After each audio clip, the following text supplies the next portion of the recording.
going to share some implant complications, because this is it's a technical course, but also complications in life.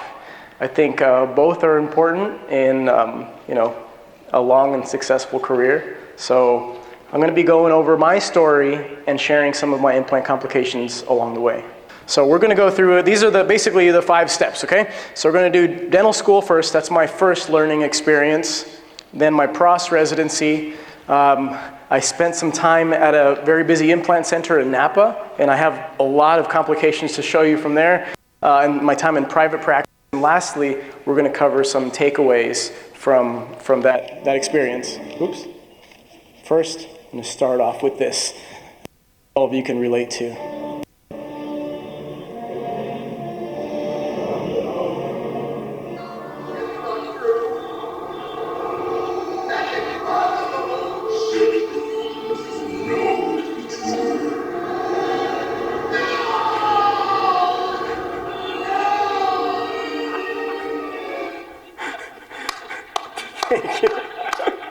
That's my first implant failure. I recorded it. I was so embarrassed, but I was like, no, I have to record this with my phone for this lecture, 10 years later. So yeah, that was my first implant failure. It's highly embarrassing, but I know all of you guys feel that way. We all encounter things that we maybe were a bit embarrassed about doing, and we totally feel like, oh man, we hope that's not true, but then we find it to be true. But it's not about, it's not about avoiding the mistakes, but learning from them. This is a concept that I came across when studying how to manage life's complications. Before, I used to give lectures about implant dentistry and talk about my experience. Sometimes I might get some chuckles because I look like I'm 15 years old. Now, I have a couple gray hairs. Maybe you can't see them, but I got some little kids. I've earned some gray hairs. And something that helped me along the way is this concept of, in Chinese Zen Buddhism, and it's called Shoshaku Jushaku. Actually, it's a Japanese term, Shoshaku Jushaku. When I say that, sometimes my friends or my wife laughs. She's like, what the heck are you talking about? But what that means is it's a cycle of failure after failure, followed by failure. So you're basically a cycle of failures. You're just encountering failure after failure, and how that can actually be a form of Zen. It can be a form of enlightenment. As long as you're actually pursuing your specific thing with single-minded intention, single-minded effort, you're just trying and failing and trying, and each time you fail a little bit better than you did last time. So the next time you encounter a failure, it's not necessarily a horrible thing. It's just you're on the journey and you're continually trying and continually getting better. And if you'll notice the complication here, anybody see the complication here? Yep, they swallowed a driver. Jeez, that is, yeah, that's a major complication. I was born in Lima, Peru. Anybody know what that is? Machu Picchu, for my Peruvian friends up front. They studied with my parents in Peru. That's super cool. So yeah, I'm from Lima, Peru. Both of my parents studied dentistry out there. We moved here to the States when I was a little kid. And I kind of took a roundabout way to follow in their footsteps, but in high school, I tried various methods of distinguishing myself from my parents. Every young person's trying to make it on their own. My parents are both dentists, and so people would often say, hey, you're so lucky, your parents are dentists. Life must be so easy for you. So I tried to, be successful on my own terms. Unfortunately, in high school, that was through a series of doing unconventional things that were frowned upon and maybe slightly illegal. So I was kicked out of my high school, and I transferred out of Stockton, and I went to Lodi for high school, where I met my high school sweetheart, and we got married. So maybe it was meant to be. After this kind of roundabout way, I initially didn't study dentistry, but I decided, you know what, I am going to follow in my parents' footsteps. Maybe it was my girlfriend who set me straight, and I decided to study hard and do my prerequisites, take my DAT, do well in my interview, and I got into my top choice, UOP. Anybody from UOP here? Yeah, okay. Yeah, I mean, it's a great school, and I went to the old campus. I really liked it. I got accepted, and I was super happy about it. After I got accepted, I said, you know what? I basically made it in life. Life's going to be easy after I do dental school. And so I proposed to my girlfriend. That's Teresa. She might be in the room. Oh, she's in the room in the back. So I proposed to my girlfriend. The idea was, okay, we're going to get married, and these are the things that I'm going to provide for you. She comes from a very traditional Vietnamese family. They want stability, they want security, they want a very predictable, nice, peaceful life. So that includes a home, you go to work, you make money, and you have babies. That's pretty much it. So that's the promise that I made her, and her dad is, he's a Vietnamese man who was in the war, and he deemed that as very good. So that's the plan that's the promise that I made to her once I applied and got into dental school. Now, that's me in dental school at my white coat ceremony. I'm super excited about it. Very, very excited once I started dental school. But quickly, what happens when you start dental school and you're all excited about the big plans after you graduate? What happens your first year of dental school? You get slammed with physiology, biochemistry, operative, perio charting, all this stuff that is just really, oh man, it's hard to see the end goal, right? You're just kind of like knee deep in all that stuff. After trying to, after a year of toughing it out with that stuff, I called my girlfriend and said, I called Teresa and said, you know what? I think that I might have taken the wrong path here. I think that I might have to drop out of dental school. I know we already spent $200,000 so far in 2 years, but I think I'm going to drop out. That's not something you want to say after you just proposed and you made all these promises, and then now you're going to drop out. So there's silence on the other end of the phone. And then my wife says, well, is there anything in dentistry at all that you feel like you could practice, that you could take with you, that you could pursue and not feel so frustrated? And I said, well, implants are cool. Implants are really cool. I really like that. That's basically the only thing that I like about what I'm learning. So I decided, so she said, that's what you're going to do. You're going to see it through to the end. You're not going to stop something halfway. You're going to finish up and you're going to pursue implants. So these are all the things that I had to do in dental school. All of us had to do that, right? Fillings, crown and bridge, OHI, endo, dentures, partials, all these things. And there's a lot of requirements in dental school. I basically just tossed them all aside and I just focused on implants. Much to the dismay of my instructors, my deans. I saw Dr. Nader Shahi, the dean of UOP here earlier. I got called into his office a couple times because I just wasn't doing my overall requirements for graduation. Instead, I was in the third years and saying, hey, I'd love to lighten your load. I could take your implant cases from you. And they were happy to give them to me because you didn't need to do implants in order to graduate.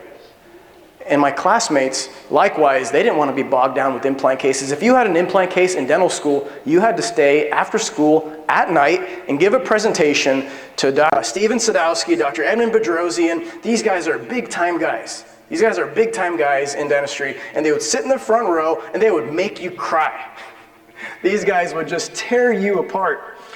And so nobody wanted to do implants, except me. So I took on as many cases as I possibly could, and I offered to tutor my classmates and tutor people in other classes, and they started calling me Implant Ivan. And I was really happy. I was very excited for that experience. Now, what's the complication here? Anybody encounter this in their practice? Anybody see an X-ray like this? Patient come in with a loose crown, right? It's not seating. It could be not seating properly, but often it looks like this also when there's a loose crown. You guys have gotten a loose crown before, right? Yeah. So this happens for a number of reasons, and I encountered this in dental school as well. This happens for a couple of reasons. One, it could be the contacts are not very tight. This also happens for crowns that are too tall. When the crown is too tall, you have too much space. Some people think that because you want to avoid a situation with minimal space, they try making a lot of space. But crowns with a lot of space, they get a lot of oblique loads on them. I want to share, I lied, there is some literature in here, okay? There's a study by Very. What this guy did was he looked at 3 different heights of implant crowns. Short, medium, tall. And he put an axial load on it and an oblique load on it. And he applied these loads on these different sizes. And when he applies the axial load on the short one, the medium one, and the tall one, the axial load's pretty much the same. The strain is pretty much the same. The strain and the stress around the screw is pretty much the same. But when he does that with the oblique loads, the strain increases exponentially the taller the crown. So when you got taller crowns, you tend to get more screw loosenings because there's more strain there. So a couple things you could do to avoid situations like this. One thing, just make sure the contacts are tight. Another thing is you can torque, step away, come back 5 to 10 minutes later and retorque. That helps avoid situations like this. And also keep your space to 8 to 10 millimeters. That's something that was just like a minor complication that I encountered in dental school. Probably the most complex stuff that I encountered in dental school was this stuff. This was basically like the new sexy topic when I was in dental school. I mean, it still is basically the all on X, all on 4 stuff. But when I was in dental school, this was the exciting thing for me. I had 6 arches that I was working on. I didn't do the surgery because they didn't let you do surgery in dental school, but you get to plan it. The oral surgery residents do the surgery, and then you restore it. Now, for the first time that I treatment plan one of these cases, even the treatment plan is confusing. I couldn't even treatment plan this stuff right? There's basically like 40 items in the treatment plan.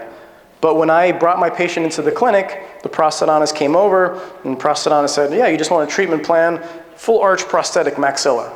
So that's what I did. I treatment planned full arch prosthesis maxilla. Then the patient gets his 6 implants, and then leaves, then I have to get a swipe. You know how in dental school you got to get doctors to approve it, so I had to get a little swipe. And when they swipe it, they say, wait a minute, these 6 implants were not treatment planned. And I said, what do you mean not treatment planned? He told me put in full arch prosthetic maxilla. They said, yeah, but that's only the prosthesis. You didn't treatment plan the implants.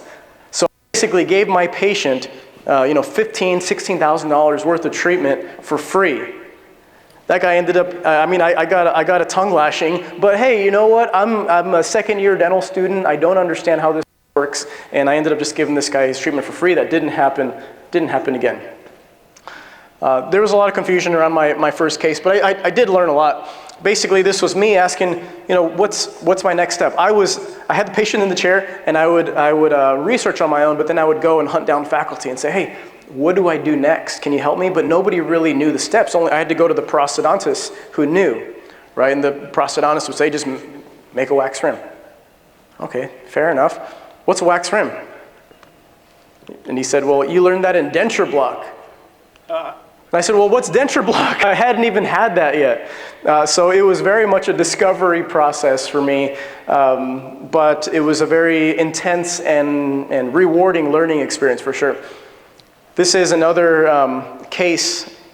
I worked on a case like this in dental school. This is actually one of the cases after dental school, but I had to take impressions for a full arch, okay? So 6 implants, I had to take impressions on them. And I did all my prep work beforehand. You know, in dental school, I even did I did the ideal wax up arrangement of what the final prosthetic's supposed to look like, even before taking impressions. It was crazy. So finally, I got all my pieces, I set up my tray, I got my patient ready. I'm like, okay, this is gonna work, okay? I'm very prepared. So I put impression copings on each site, and my instructor, Dr. Sadowski, tells me, okay, now make a GC pattern bridge. The reason you want to do that, anybody know why you want to do that? I mean, this is old school, but yeah, minimize distortion. Yeah, make it rigid, so that way it doesn't distort when you take your impression. So you do a GC pattern bridge. And he said, okay, now throw some burrs in there and thicken it. So then I put burrs in there, so burrs and more GC pattern. So this thing was thick. You could stomp on this, it wouldn't distort. Okay, so this thing was going to be a perfect impression. I was so excited about it. All right, so I get my custom tray. Okay, I had a custom tray also. It's very, thick, acrylic, beautifully made custom tray. Polish that thing up, Put my custom tray on, I let the impression material set up for 5 minutes. All right, then I go to take, this is the moment of truth, right? I grab my tray and I pull on it. The patient's head just moves forward. I'm like, okay, hey, that's not how it's supposed to go. Let me try it again. I pull on it, the patient's head just moves forward. I say, okay, maybe I'm not pulling hard enough. Just pull hard, and the patient's just I'm just jerking the patient around. I call my instructor over. This time it's another instructor because they sometimes switch. And he tries, and he can't get it out. All right, now I'm totally lost. All my screws are out. I took all my screws out, and we're just both tugging on it, and it's not coming out. What's happening? It's locked in, right? It's locked in.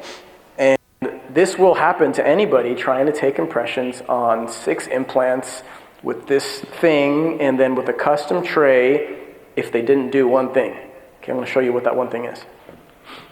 Okay, so this is how it should have turned out. This is one of my other cases. So this is an impression coping, nothing fancy, but each impression coping has something.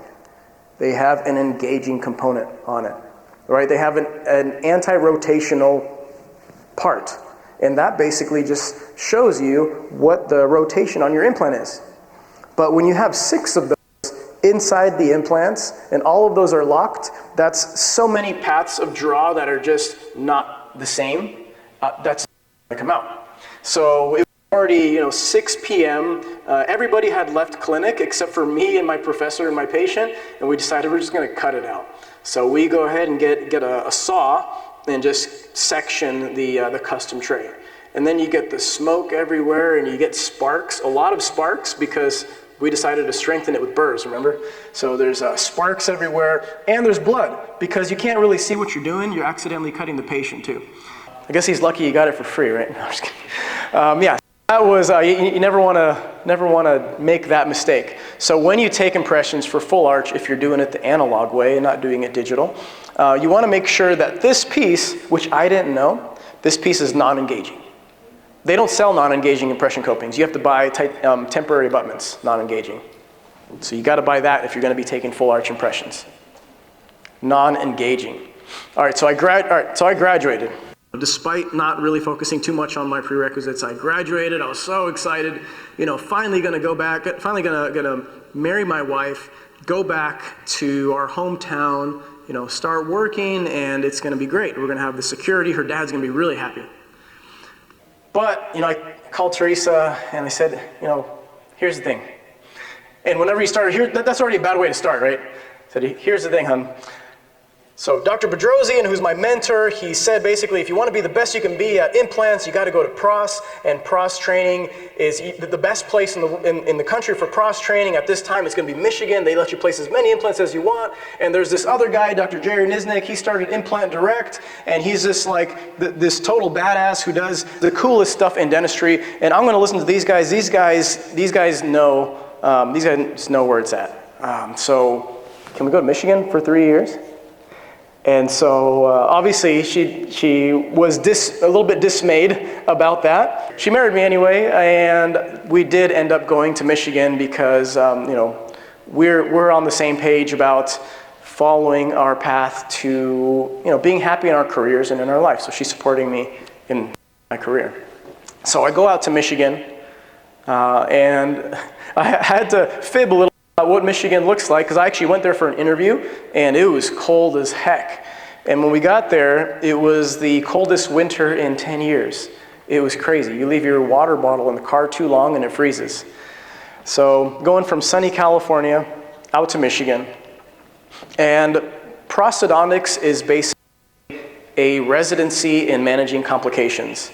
Prosthodontists basically get the patients that nobody else wants to see. If the patient complains about dentures, send them to the prosthodontist. The patient's annoying, send them to the prosthodontist. You don't want to deal with them, send them to the prosthodontist. Prosthodontist will take care of it. So, have you guys ever referred a patient you don't want to deal with to the prosthodontist? I see hands going up like that. Yes. So it was basically managing complications, and again, just like in dental school, there's a bunch of requirements in pros. There's full mouth rehab, cast post cores, dentures, boards, anybody know what a pantograph is or use a pantograph? Yes, some of you guys are nodding your heads. I see the fear in your eyes. The pantograph is this big contraption. Nobody really uses it anymore. But anyway, there's all these things. There's partials too. Gosh, I really disliked doing partials. But anyway, I set these guys aside. I told my program director, hey, you know what? I really want to focus on implants and just implant complications, like the most complex stuff. And he said, okay. So this is a case that I got in my pros residency. And this gentleman had some implants placed 3 years prior. And basically he had 3 prosthetics made already, and each one he just shattered to bits. The first time he had a wraparound acrylic made. The second time he had a zirconium with individual crowns made. The third time they tried making his wraparound acrylic prosthesis a little bit thicker. But the required space for all-on-4 prosthetics, I like to recommend at least 15 millimeters per arch. Per arch. What's this guy have? This guy's like 8. So half of that. And this guy, the treatment for this guy was place implants first, ask questions later. So what we had to do was we had to get creative. This is more pictures of his broken prosthetics. The issue is this guy was like a 6'5", 300-pound guy with minimal space and parafunctional habits. So whenever you have anything like that and you have acrylic doesn't stand a chance. So these are just some chair-side repairs that I had to do, and anybody who's doing full arch prosthetics is very aware. These things, the way that they've been done, prior to 3D printing, they break all the time. They show up at your office with broken stuff everywhere. It's always an emergency. They always want it fixed right now because it's attached to their mouth. They can't take it out. So I waxed up his case. And before 3D printing, that was GC pattern resin. Okay, so that's GC, I did it in wax, I duplicated it in GC pattern resin, I tried it on, and this already looks much thicker, right? So one of the solutions to these kinds of cases is just to increase space. If you don't have that much space, just open them up, get more space. So I tried it in because you have to be careful, you have to try it in, because some patients, if you increase their space too much, they go to eat a sandwich, they can't open their mouth big enough to fit a sandwich in their mouth. Then they're not happy. So you gotta make sure that they're comfortable with it first. There are some other complications that we're seeing here. You kind of have like a visible transition line right here. So transition line is where the prosthetic ends and the gums start. So if that's visible, they're not happy because then when they smile, it looks weird. So there's a couple of things that are shown here. Okay. That's his final prosthesis. It's a monolithic zirconium. Actually, it's zirconium with a porcelain veneer over the top. And he did chip off a little bit at the canines, but it's still intact. So I'll call that a win. But that was something that I saw time and time again. I saw broken full arches, even with zirconium. A lot of people say, well, the problem is acrylic. Well, zirconium breaks too. And when zirconium breaks, you can't repair it. That's a whole redo. So here's another one that's broken. They tend to break right at the, right where the implant site is. So they tend to break. And the reason that these guys break is just because there's not enough space. What you can do is make more space beforehand. The idea is you want to make space before you place implants. So planning it beforehand, doing the proper alveoplasty, and before you place your implants will save your butt down the road. If you didn't do that, if you were like the case earlier with that patient, you can make space after by opening up the vertical dimension of occlusion. But you have to be careful that the patient will tolerate it. So wearing temps or having try-ins, it helps quite a bit. You can also use different materials. So I used zirconium instead of the acrylic. Using a night guard is super important in improving the occlusal scheme. Making them have more anatomy is beautiful, but it's not really serving you as far as function goes. Shallower is better.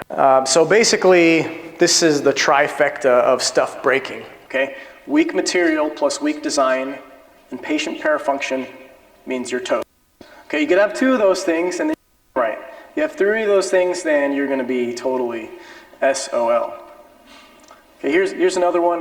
This is actually the one that you saw earlier. This is the one that failed, the Luke Skywalker one. So in Prost residency, any specialty is very, very text heavy. You just show up.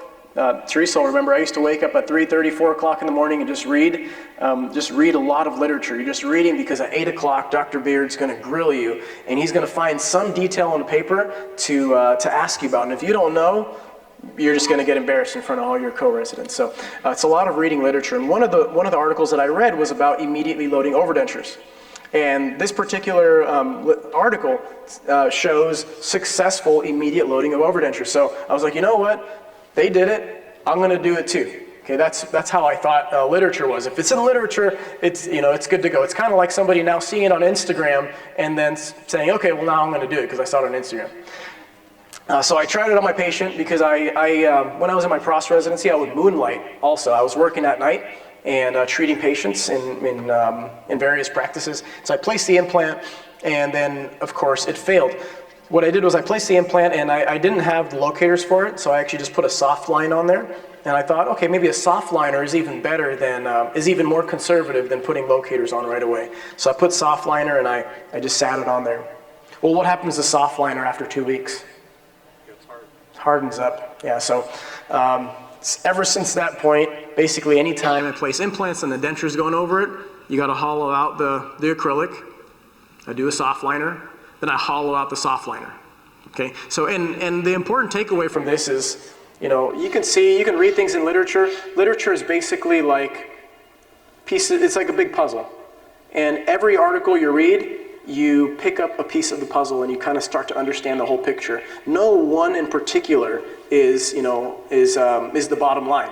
So just because you saw somebody do it a certain way, you can pick up clues, but doesn't necessarily mean you should do the exact same thing. It means you can learn from it though.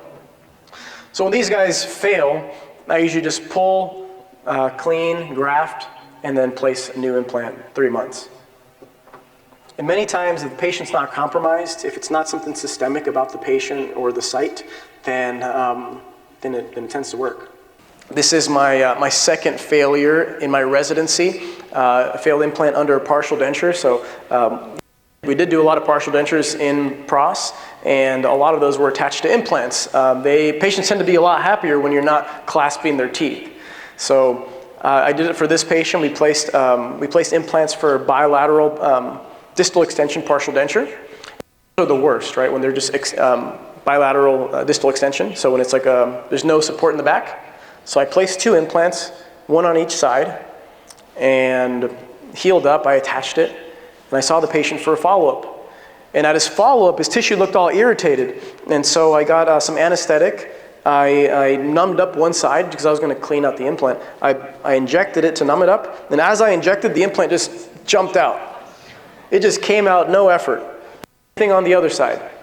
And the patient's like, what happened? I didn't know what to tell him. Yeah, so I think when you have pressure, oblique forces on implants, non-axial, okay, no problem. They could take these forces. But if it's lone standing and you're having non-axial forces, those implants I've seen that they haven't lasted too long. This is my 3rd failure in PROS. So this lady comes to sits in my chair, and I go through the standard questions. You know, do you smoke? Are you medically compromised? Do you have diabetes? She says, I have diabetes, but it's under control. I said, well, what do you have to ask? HbA1c. I said, yeah, what's your HbA1c? She said, I think it's like a 7. So I said, okay. Carl Misch's textbook says 7 and under is okay, so I'm going to go ahead and do that. So I placed 2 implants on her. After 5 months, she came back, and I go to uncover the implants, right? Because I buried them. I put cover screws because she's diabetic. I want to kind of leave it covered up. So I raise my flap. I get her numb. I raise my flap. I'm looking for the implant, but there's no implant. I'm like, what's going on? So I said, maybe I was too successful. Maybe the bone grew over the implant. Maybe I was really good and I got extra bone growth. So I get the burr and I remove some bone. There's still no implant. And I go deeper. I said, okay, I don't want to go too deep because the implant wasn't that far down. And so we took an X-ray. And guess what? It wasn't even there. It was totally missing. The implant was totally missing. I said, hey, did you notice anything, did you notice an implant in your mouth fall out? She said, no, it's not there anymore. I said, no, you lost it. So, okay, so, yeah, so that implant was long gone. And then this is the other one in her mouth. This one's a goner too. It just hadn't jumped out yet. And so I asked her, what happened? You were fine. She said, it's been the most stressful time in my life. She said her husband had passed away, and she said she actually had her HbA1c checked, and it was 12. So, it partially was for not seeing the documentation. Ask the HbA1c and hope for the best, but sometimes, you can't take your patient's word for it. Because these guys want implants. They want teeth replaced. All right, so this is another failure I had in Prost residency. Sometimes there's just no reason. Sometimes there's just not really a cause. It just happens. So one quick way to evaluate a failed versus a potentially failed implant versus a non-failed implant. It's very rudimentary. Okay, you're going to laugh. It's not very sophisticated. Okay.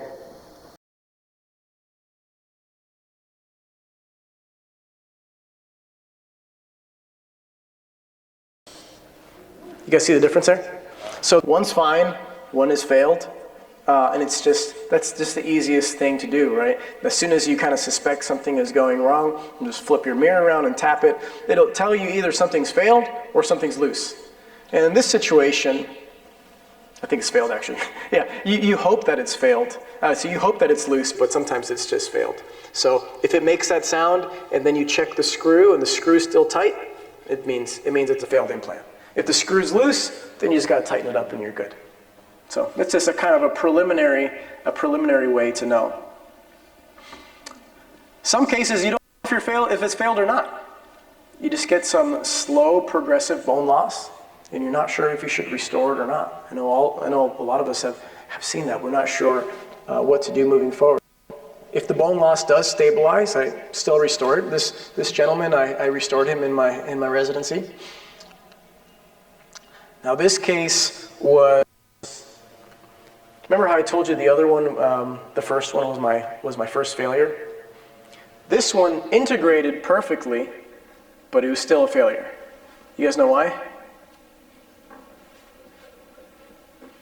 Bad position.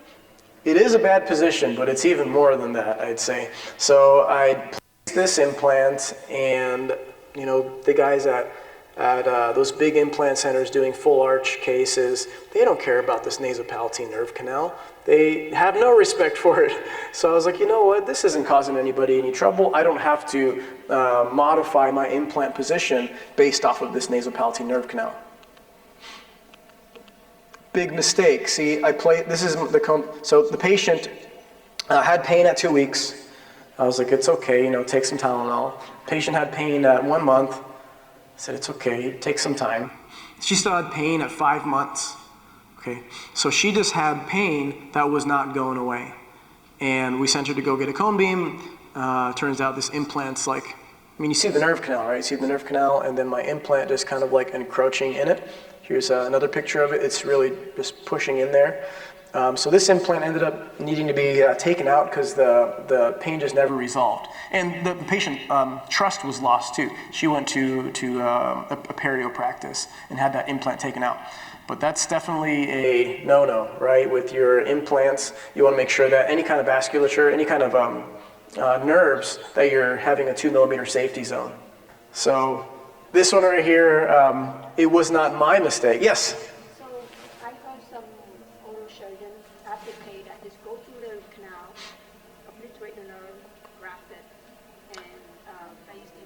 Yes, so the question is that she heard an oral surgeon recommend to just go into the nerve canal, obliterate the nerve, graft, and then place your implant. See, that's one route that I should have taken here. Because I was too nervous or I was not invasive enough, I did not do any of that. I just placed some bone graft and I just had wishful thinking and I placed it and I looked the other way.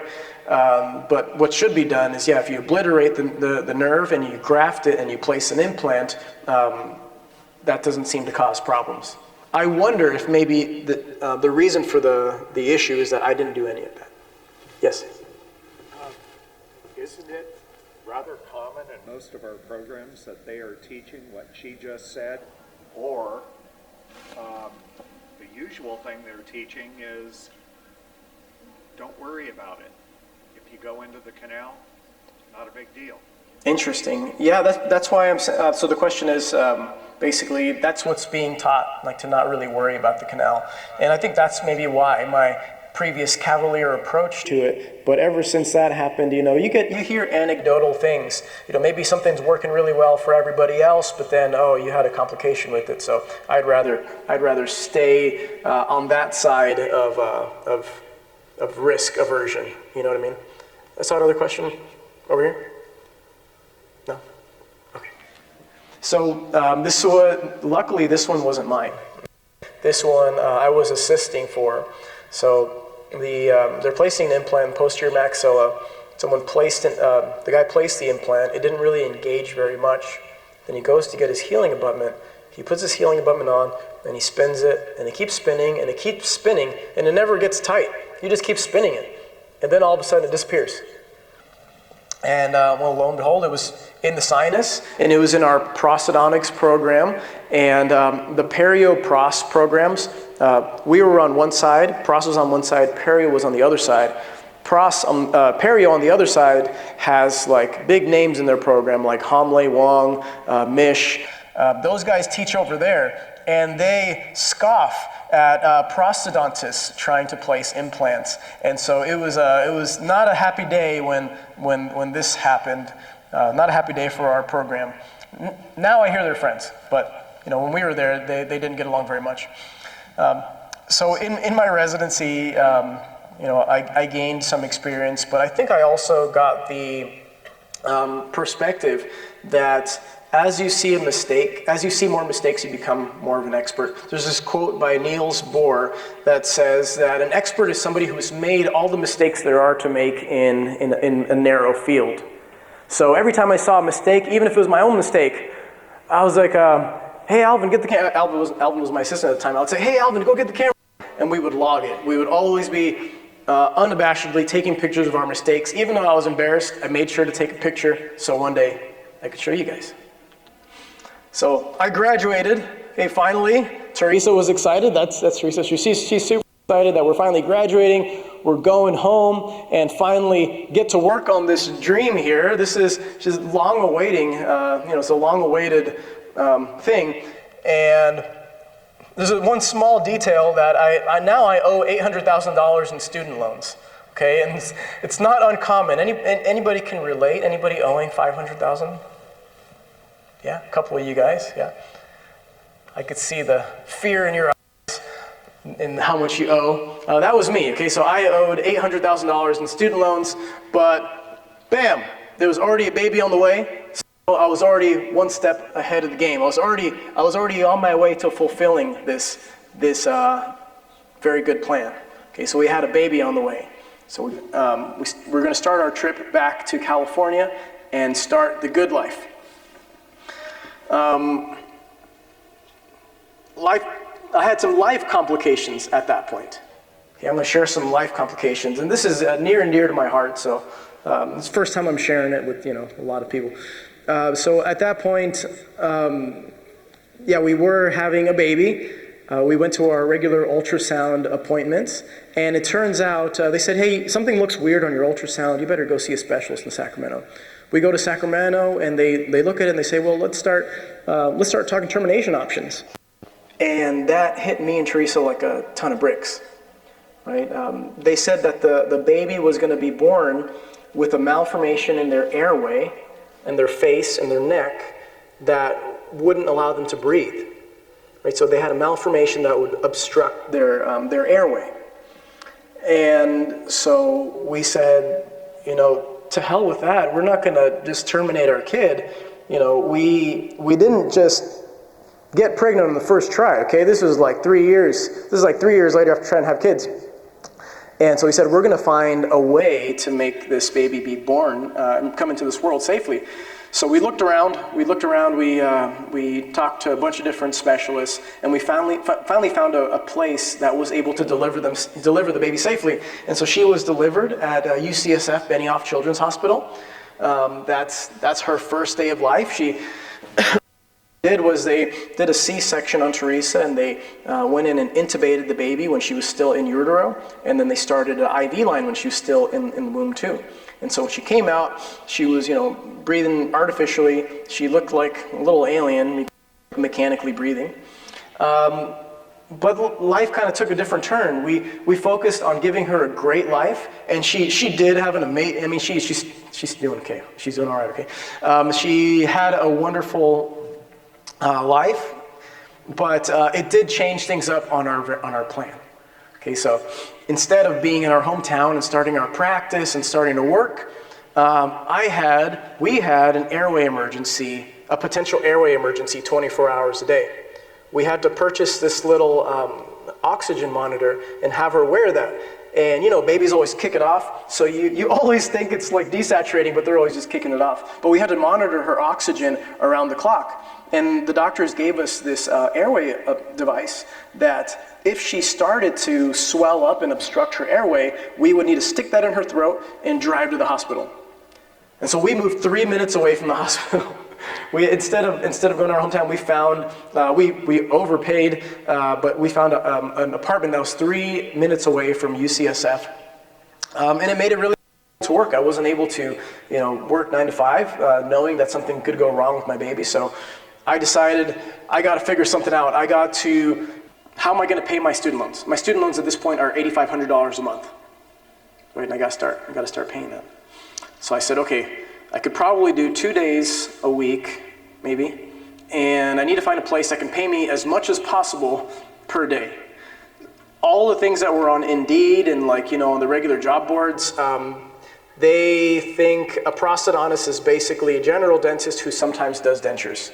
So the opportunities were sparse, to say the least. So I looked around everywhere, I talked to anybody I could, and finally my lab guy tells me, hey, I think there's somebody you should go talk to. There's somebody in Napa that could use your help. And that was like the understatement of the century. There was a really busy implant center in Napa, super busy. This place was doing millions, multiple millions in just implants. They had tons of cases. But the doctor, unbeknownst to me, the doctor was going blind and they were a drug abuser. A combo, a blind drug abuser, okay, at a busy implant center. So they were placing implants left and right, but they were looking like this. It was pretty outrageous. So this was on my first day, okay, on my first day, and on the schedule it says restore. Luckily, I had, seen a lot of complications in pros. So I thought this is a perfect match. Here's a person who really wants to pay because she doesn't want to get sued. So it ended up being a great match for my particular situation. And this guy, I ended up just, doing some custom abutments. At first, when I saw cases that were severely angled, I would recommend replacement of taking out the implant and placing it again. But now, I'll say almost any angle can be restored if you have enough space. If you have enough space, you can basically get away with anything, except for if you don't have enough space. So for example, anterior teeth and they're flared out like that, you don't have enough space. So those are not salvageable. But for full arch, there's a lot you can get away with. So I saw a lot of these guys. Okay, I saw a lot of these severely angled implants. This one right here, for example, that implant all the way in the back left, that one's already corrected. The angle is already corrected there. Okay, it was basically horizontal, but I already corrected the angle. I sent it to Straumann. They said we can't mill a bar for this. This is ridiculous. But found a way. I found a way. Just messed around with some of the abutments. That was the final prosthesis, and the patient was super happy. And she didn't know the difference, which was the goal.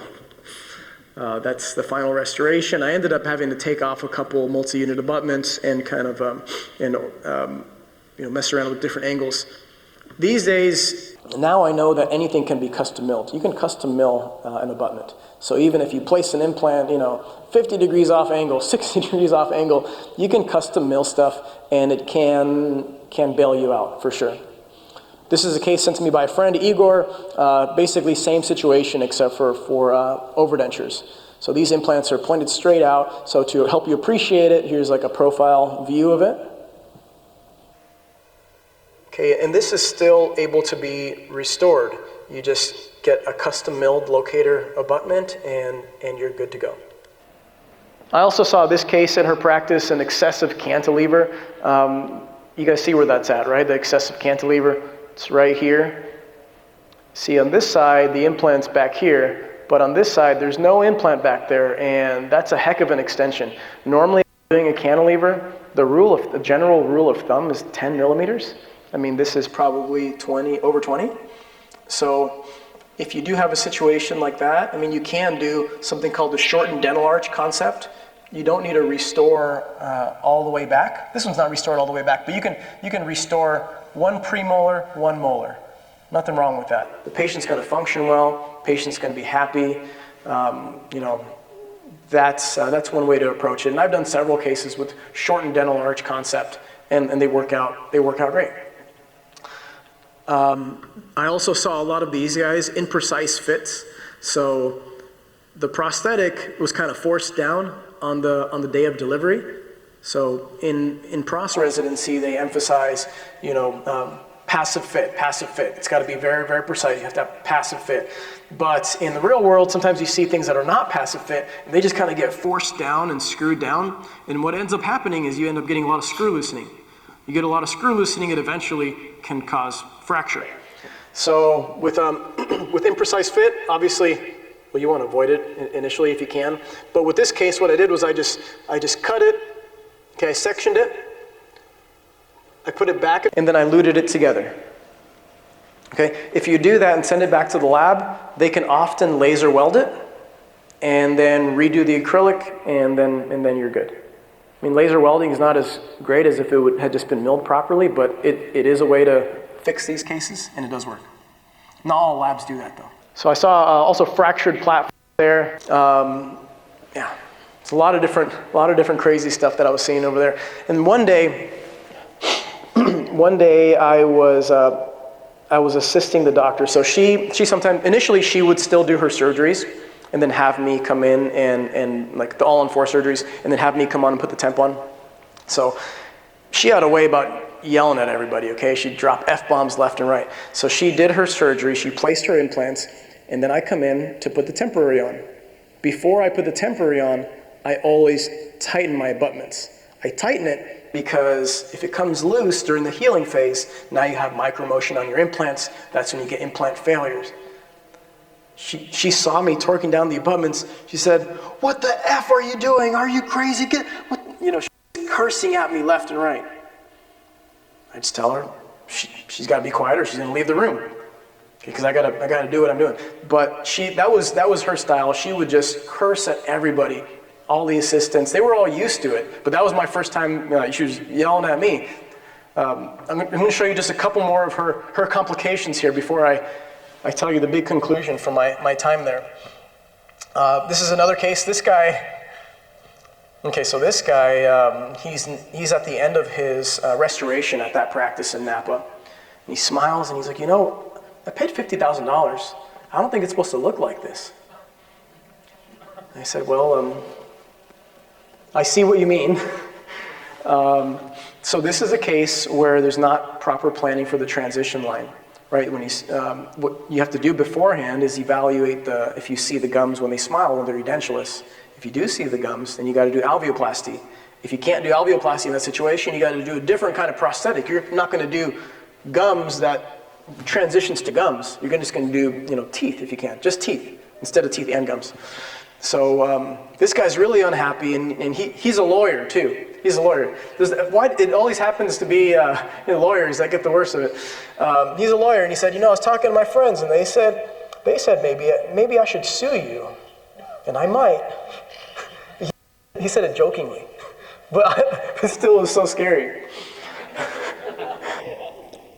All right, so basically to resolve these things, sometimes you can add a little bit of a flange. You can add a little bit of material. It's not ideal because these things should not have flanges because they're not going to be cleansable, but you can build a little bit of flange into it, a couple millimeters to hide it. These are, I've run into this issue multiple times. These are for my residency as well. In this case, yet another case that I got in her practice, it broke, and I looked in there and I saw polished titanium inside the prosthetic. The acrylic is supposed to stick. So in order to stick, you need some retentive. It needs to be rough, you need to have dimples, you need to have stuff, but it's highly polished. So I show her, and she gets on the phone and calls the lab, and she starts swearing them out. She said, "I'm gonna sue you, you effing idiot." So she's just cussing out her lab guy. So I'm trying to calm her down. I'm like, "It's okay, I'm gonna fix it." And then one day, And then one day she's sedating for my surgery. So she's not doing surgery anymore. She's like, okay, Ivan, you take over my surgeries. I'm just going to do sedation. So she's doing sedation. I'm doing all her surgeries now. And I'm placing implants, and then I see some red and blue lights flashing outside. And then she said, oh shit, it's the cops. And then she leaves. And she was giving the patient fentanyl. And I'm not licensed to give anybody fentanyl. I don't want to be licensed to give anybody fentanyl. That's not in my skill set, okay? And the patient, what happens to the patient? The monitor starts beeping. The patient's desaturating. And so I'm like, oh no. So I grab the patient by the traps, I squeeze really tight, I grab his jaw, I thrust it forward, I stick an appliance inside and pull his tongue backwards. I tell him, breathe. And finally, the monitor starts normalizing. Okay, so it was okay. You know, I would find out, I asked the assistant, what happened? I thought it was a joke. So I thought her explanation was a joke. Apparently, an associate of hers had quit and started to practice a couple spots down, and they had this rivalry going on. So she had gone to the associate's mailbox and stolen the lab case, and she wouldn't give it back. And so the police had to come intervene. So crazy stuff here. I'm just gonna share, I don't want to run out of time here, so I'm just going to share a couple more cases from her. Saw this, of course. Anybody who's done full arch prosthetics has seen this. This particular case happened because this full arch was done on a patient who had Parkinson's. You know, if you're doing full arch on somebody, they have to have the manual dexterity. This guy was living at a nursing home and had Parkinson's. There is no way in hell this guy's going to keep it clean. Okay, so these cases are really mindful. They have to have, a convex intaglio surface. They have to be thin. This is very wide, and even still, they are hard to keep clean. So you gotta help the patient as much as you can. And sometimes an overdenture. This is not like the popular or sexy thing to do, but sometimes an overdenture is the best solution. Saw a lot of this stuff. The prosthesis would be waiting right there, ready for you to deliver, and then the copings fall out right before you insert it. And this happens more than you think. I don't know why. This is a big problem. Now full arch prosthetics are transitioning away from using copings, so you actually just put the material down and use a screw to pin it down. This will probably, these copings will go out of style probably in the next decade. But happens all the time, and you got to re-cement it. And it's not so easy to just you can't just pop on some cement and call it a day. You got to use metal primer, you got to use the bright bonding process. So it's better if the lab does it. Yes? Zirconia. Yes. Okay. Yes, that's zirconia. Never mentioned that. Yeah, sorry about that. Here's another case I saw at that same practice. In that particular situation, it was just a loose abutment. But loose abutments are tricky because once you tighten it up, if the temporary was made on the loose abutment and then the final was made on the loose abutment, once you tighten it, it's not fitting passively anymore. So then you're really stuck. You got to tell the patient, hey, we got to start your restorative procedure all over. This is my final case at the practice, okay? This is a son-in-law of a famous singer. His wife is a Hollywood actress, okay? He comes to the practice, his teeth are badly decayed, and he asks the doctor, can you make them perfect? And she said, sure. And then she tells me, I just threw a number out there. I just told him $150,000. And he said yes. So then she was having to do it. So she placed probably 20 implants. It was 20 implants placed by the time it was passed on to me. And I mean, they're, within reason, I guess. I had to take it to completion. So that's the finished case that semi-finished case that I delivered. But he's super unhappy. He wants his gums. He agreed when he paid $150,000 that his gums were going to be perfect. And his gums are not perfect, right? He's got some bone loss. They're not full papilla. He pointed on a model. This is what I want. He's pointing out full papilla, right? So these are challenging cases when you don't plan them very well ahead of time.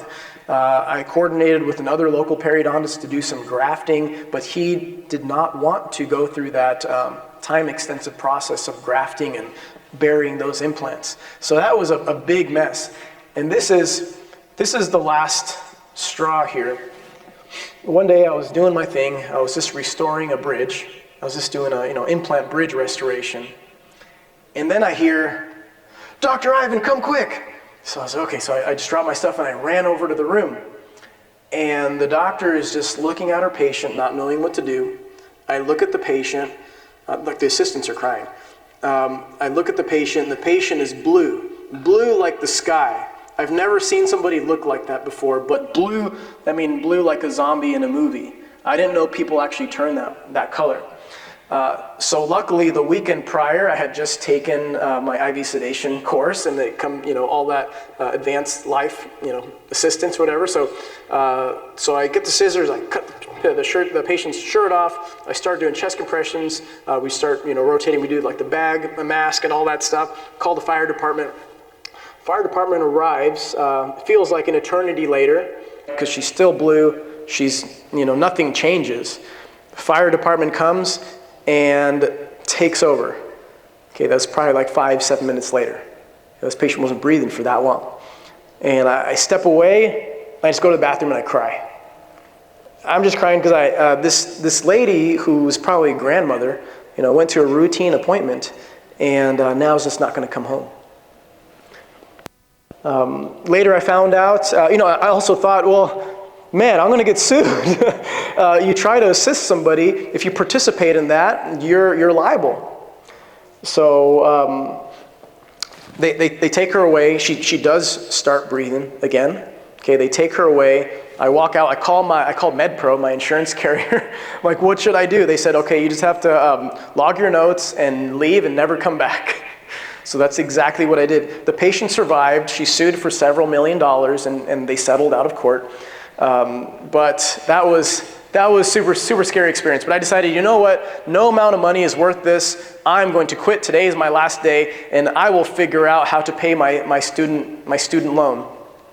So I go back to our little apartment, and I'm like, okay, that was so stressful. And she was a drug abuser. I mean, I didn't know until later, but I really thought she was going to come to my apartment and stab me, because I called. Because I called my insurance providers and they told me that she shouldn't be doing, what she's doing. So I actually canceled all of her sedations for 2 weeks, and then I left. So I thought she was going to stab me. So anyway, I had my, how much did I owe again? I still owed $800,000 in student loans, and now I had no job. So I said, okay, time to take stock of what I'm doing. I'm watching this baby most of the time. I have a lot of interesting experiences in full arch stuff. There's not really a good resource for full arch stuff, so I'm gonna write a book. So on my blog, I put up a link for pre-purchase for the All-on-X, this book, the All-on-X handbook. And when I put it up, 30 people purchased. And I was like, whoa, 30 people, that's pretty sweet. The book for $250, I priced it at like $200, and 30 purchases, that's pretty good. So I hustled to put the book together in a month. So I spent 30 days just writing around the clock. I looked like a homeless man. I just was, all scruffy and just drinking coffee and just writing nonstop. And some of my friends sent me their case pictures, and I published this book. And when I released it, I got $40,000 in sales right away. $40,000. It's insane. I was able to pay my student loan. I was able to pay my apartment for two more months. So I had a little bit of time now. So yeah. We had a little bit of stability. That I kind of went all in on the education stuff. My wife and I decided, let's start our own practice. This was like a lot of craziness. Let's go back to our hometown now. Because our daughter is doing much better. Luckily, and some good news at that time is my daughter's airway stabilized. So at 2 years old, her airway stabilized. And so we were able to go back home and start our clinic. So in my clinic, I saw, the usual complications. I'll just kind of go through these complications quickly with you. Post-op bruising. And I got a lot of patients when I opened up shop there. People started sending me patients from all over. It was fantastic. This complication, this was a very, very unhappy complication. That's where I decided I learned my boundaries for what I'm willing to do. Now I intelligently refer out some grafting cases. You know, I'm not a superhero. I can only do so much, and I know my skill set, and I know where I'm going to refer out. Fractured surgical guides. I used to 3D print my own surgical guides for a long time now, but this is one that this is my first all-on-X case by myself in my practice. I made the guide, and in the middle of surgery, this one broke. So this is like our own shingle. We found this financial advisor building, room, I guess, office.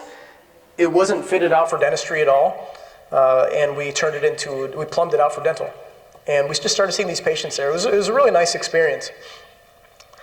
You know, I told you I had a blog, so somebody saw my blog and said, hey, can you fly out to Texas and help me do my first all-on-4 case? I said, okay, that's great. So I flew out there. I should have looked at the cone beam beforehand. He did not send me a cone beam beforehand. I got there and we placed our first implant, and what happened? This is crazy. I've never seen this. Nobody's told me about this complication before. But with patients with osteoporosis, with advanced osteoporosis, they have this really nice hard cortical shell, and inside they have nothing, like nothing. He placed the implant, and I was like, yeah, your angle's pretty good. Yeah, keep going. He placed the implant, then the implant disappeared. It just disappeared right there, like in that spot, right? It was gone. And he looks over at me, he's sweating, he's red, he's like, hey, what do I do? He doesn't want to look bad, you know, his assistants and everything. And I'm like, oh, I've never seen that before. So I get the cotton pliers, and I just dig around, okay, and I find it and I pull it out. And then we just, we don't know what to do, so we just graft it like a little sandbox and put the implant back on, and then leave it alone, and that one integrated. So it turned out fine, but it was a really interesting case. I saw some stripped multi-unit abutments, so this abutment is stripped right there, not much you can do. You can replace it and say a little prayer that it'll still fit passively like before. I saw a patient with mystery pain. I placed this implant right here. I tried to be mindful of all the, all the nerves and everything. The patient was totally fine up until I restored her. As soon as I put a crown on, this crown, I think this one was a temporary, but as soon as I put the crown on, then she felt pain. And she felt like an unbearable pain. And it's always the patients. This patient, when she first saw me, she's like, oh, I prayed to God and he sent me you, and I know that you're going to be the person who solves all of my problems. I trust you so much. And then those are always the ones that, things go awry in those cases. So she had unresolved pain there. Yeah. And it was never resolved, actually. But she was able to live with it as long as we didn't restore it. So she got a bridge. I saw, patients would come to my office after already having implants placed somewhere else. This guy had a full arch of implants placed, and he was ready for me to restore. This guy literally tells me, all right, Doc, I got $20,000 cash money. I don't know why he said that. He said, I got $20,000 cash money. I want you to restore it. And I'm like, oh, wow, okay. That sounds great. Let's do it. I take an x-ray, and this is what it looks like. And so I call the oral surgeon, and this guy is just like, I placed the implant in the socket. I placed it where it belongs. It's probably distortion on your cone beam. So I told the guy, sorry, I can't take your cash money. You'll have to go back to your oral surgeon. So this one, remember I talked about not being a superhero? So this lady, she comes to me, she wants some dentures. She hates her dentures, absolutely hates her dentures. She's the patient that's crying because she says, everyone turned me away and they said that you can do implants. I hate my dentures. Can you make something better? So this is a really, really skinny mandible. So I did place implants. I placed 6mm implants right there. That bone is cement. Like if you're drilling down there, it's just pure cement. You have to put it up to 2,000 RPM and really push your hand on it. And the biggest risk with these cases is, well, hold on, this right here. You see that? This is a different patient, luckily. The case that I did turned out sort of all right. This is actually just a friend who, he's just getting into implants, and he tried this case and fractured the mandible. He had to send it to the oral surgeon to get it fixed. This lady, who, the implants that I placed, this is what she looked like. I want to say it was like 6 weeks later. Her flap had opened up and it never closed. And I was so scared because the first thing that popped into my mind is, oh no, did I forget asking about her medical history? Did I forget digging into, what if she's had radiation? What if she's taking bisphosphonates? That's the first thing that comes to mind. I got so stressed when I saw this. And then I got my perio probe and I just touched, and it scoops like bone slush, And when you see that, you just get so f***ed out. But luckily, it's just granulation tissue. There is a little bit of bone loss, but you get these cases enough time. As long as you don't have a foreign body in there, as long as you don't have some material that's not supposed to be there, it heals up. As long as your patient didn't get radiation or is not taking bisphosphonates. If they're on those two things, you are SOL right there. So, but that's what I thought. I thought I forgot to screen for that. Is the patient wearing the denture during that time? She was wearing just a removable, regular denture, yeah, with some soft liner. I told her to not wear it as much as possible. I gave her some salt water. There's like some, salt. I just went on Amazon and I looked for like different mouth rinses. So there's like a salt water one. There's also some spicy mouth rinse too. The spicy one's like for nerve pain. But yeah, I just gave her mouth rinses. Yeah. This is another one that I had. So remember I told you I was pretty busy in my prosthodontic practice. I was busy and I was excited. Am I okay on time actually? You've got 16 minutes. 16 minutes, okay. I'll be finishing up on time. So my pros practice was pretty busy. It was great. I was the only prosthodontist in town actually. So I started just getting all these cases and I got more than I could handle. And so I hired an associate.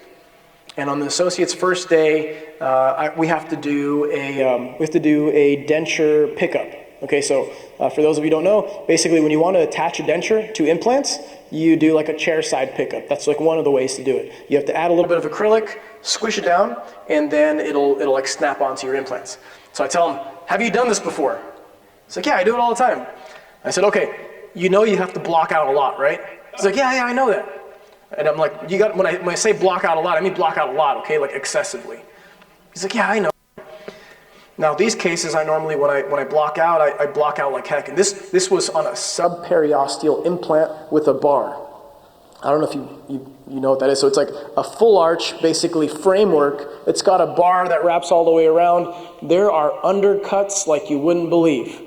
Okay, and this guy comes back out after 15 minutes. His face is all red, and he's like, I'm going to need some help. So I go in there, and the patient's just there trying to pull it out himself, and I'm afraid he's going to pull out his 25-year-old subperiosteal implant.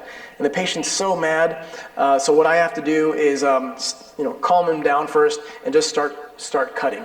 So this is not a problem to fix, right? This denture, it could easily be fixed for $30 by your lab. But the problem was the smoke and the sparks and the blood and the patient losing trust in you.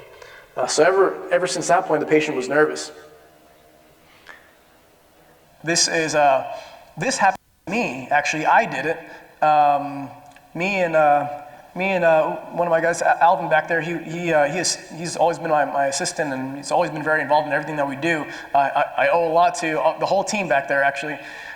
So anyway, Alvin went with me to Chinatown. We used to go to San Francisco Chinatown to do implants. Okay, 'cause I was a traveling implant placer, and so basically the assistant would barter with the patient first. She would barter, and they would just haggle until they agreed on a price, and they'd say, okay, patient's ready. And so I would go and I'd do treatment. And this is one case that I accidentally did a little bit too fast and I got it stuck. But this is how you pop it out. If you get your denture stuck, this is one way to pop it out. I'll explain to you what I'm doing in a second.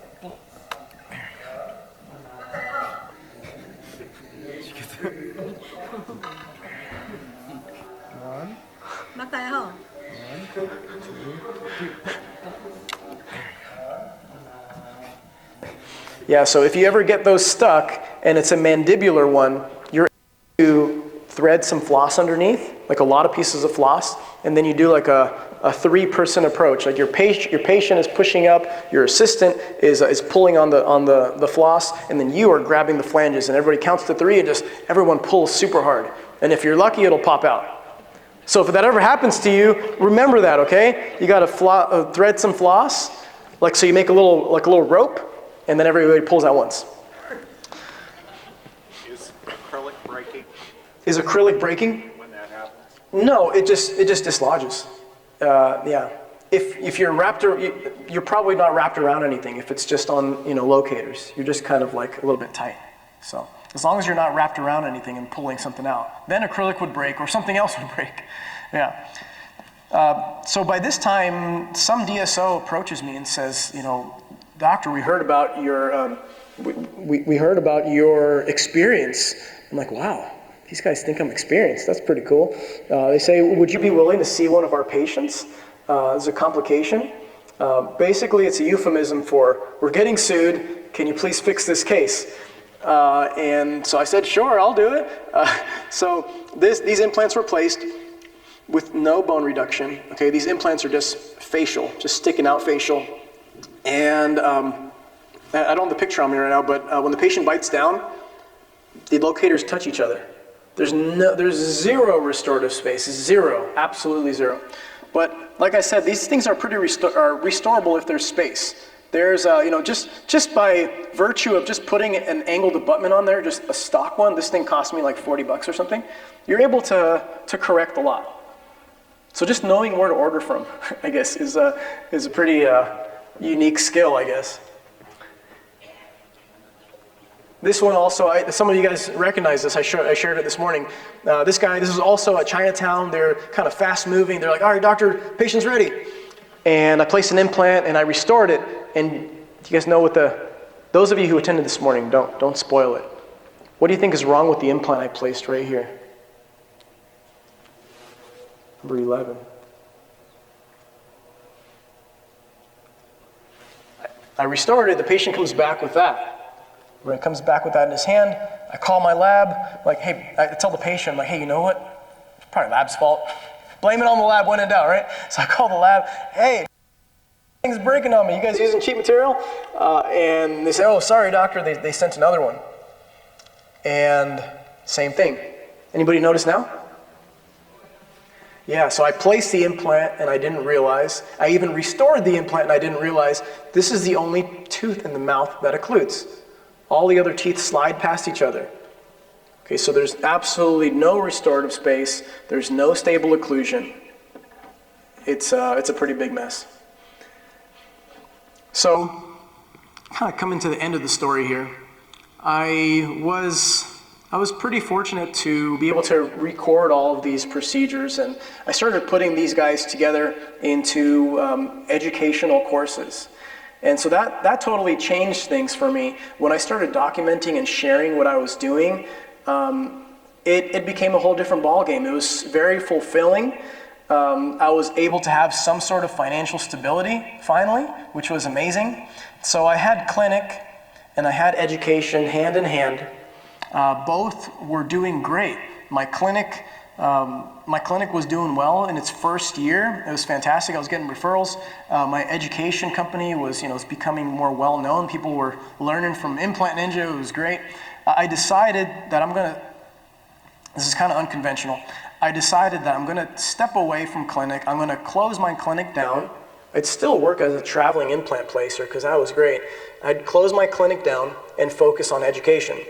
Because me and my wife Teresa wanted to do something we've been meaning to do for a long time. We wanted to help our daughter further. So our daughter was very, she was very disfigured, I'd say, and she was 2 years old. And now kids were starting to make fun of her on the playground. All the kids would run away from her, call her a monster, and it's not really registering yet. But I know she's going to start school soon, and we want to still, boost her self-confidence, help her still be the happy little girl we wish her to be. So we said, okay, we're going to close down the clinic. We're going to focus on education, and we're going to pursue the surgery that they've been recommending to do for some time now. We didn't have any stability to do it. So that was a neck resection. So it's a massive surgery. It's a massive, massive surgery. And we looked all around for the place to do it, and the place that we ended up finding who we thought was the best doctor in the country, possibly the best doctor in the world, was Washington, Seattle Children's Washington, because it's a very, very niche thing that she's got. So we wanted to go to the doctor that's got the most experience with it. So we ended up going there. We thought it was going to be a 2-week, 3-week, maybe 1 month, 3-month recovery. It ended up being initially a 1-year recovery. So we were back and forth, back and forth for the entirety of a year, and it ended up dragging out to about a 3-year process. So that's her. She tries to be, she's a good sport, but she does suffer quite a bit. She did suffer quite a bit from that. So she had a lot of complications from it, and her face would swell up like a balloon, and I just wouldn't know what to do. That time of my life, I'm just going to end here with some overall tips for complications. That time of my life was kind of a blur, to be honest. Those 3-4 years, I traveled all over to lecture. Okay, I remember my daughter being in the hospital. It was her birthday, and I traveled to Florida to do a lecture. It was like an audience, it was like 1,000 people, and they all sang happy birthday to her. It was very nice, but it was very difficult on me personally. I was also driving around placing implants, and it was such a jumble that it was hard for me to piece together the chronology of it. And the way that I would keep up is, just coffee, and before I go see my patient, so I would drink coffee in the morning, and before I go see my patient, because I'd fly in from Washington to California, because my daughter was still hospitalized, so I was staying with her and my wife. So I'd fly into California the night prior, drink coffee, and I would literally slap myself just to wake up, because I was so tired. And one time, one of those slaps, I felt an extra heartbeat. I thought something was weird. So I went to the hospital after I saw patients, and they said, well, you just got to reduce your stress. So I was like, okay, all right, I got to reduce my stress. This is her during that time. She's got a little bowl that fills up with blood because her wound didn't heal for, I want to say, like a year.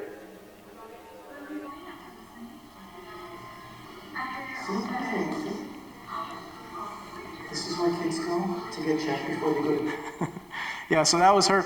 She had this little bulb that would just continually fill with blood, and so we had to milk it every day so it wouldn't get clogged.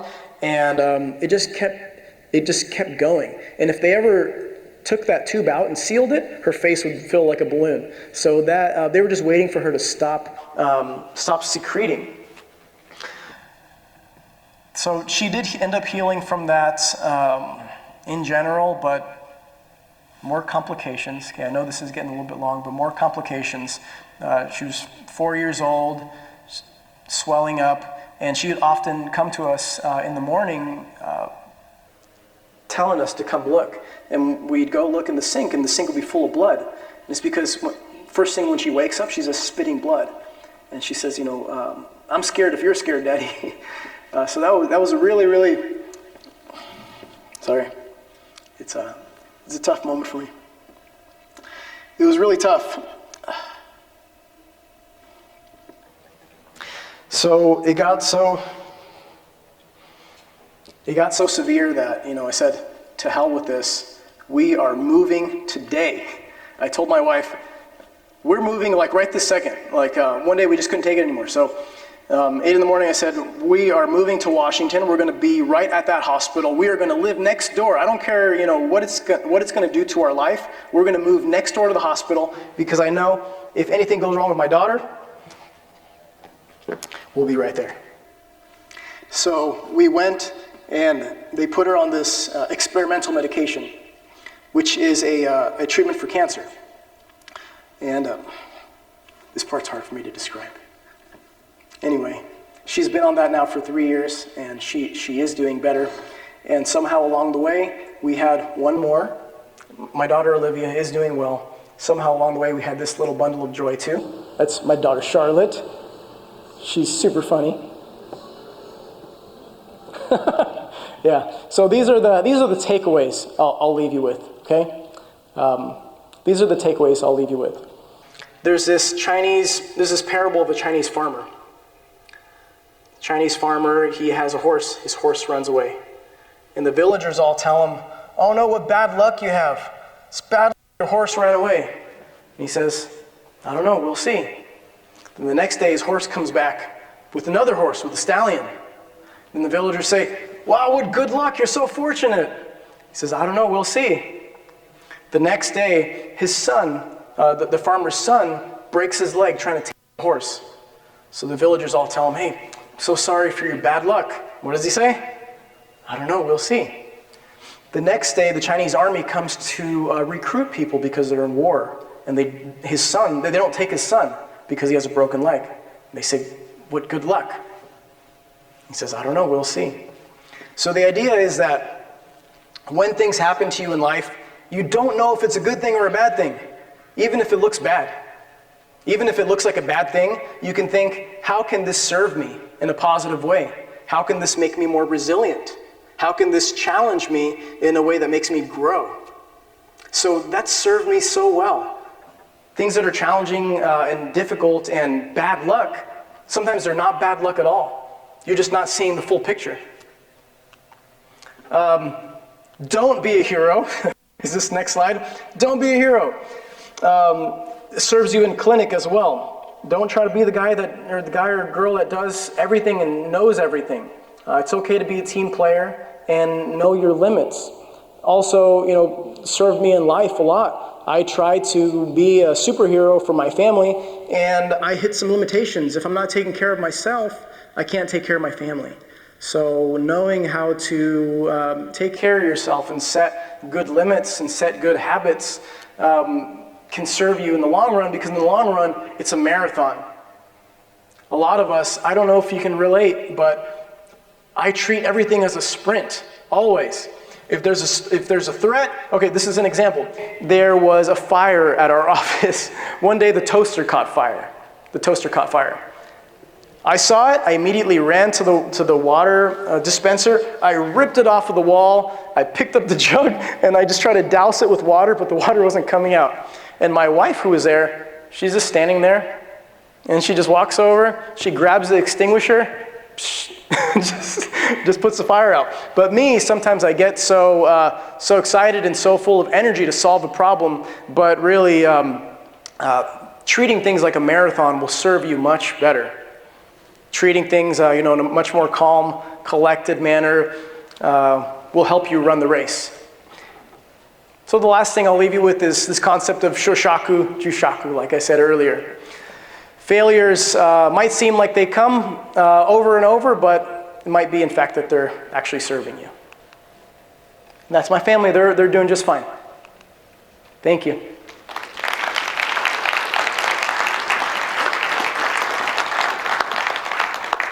Right on time. You are.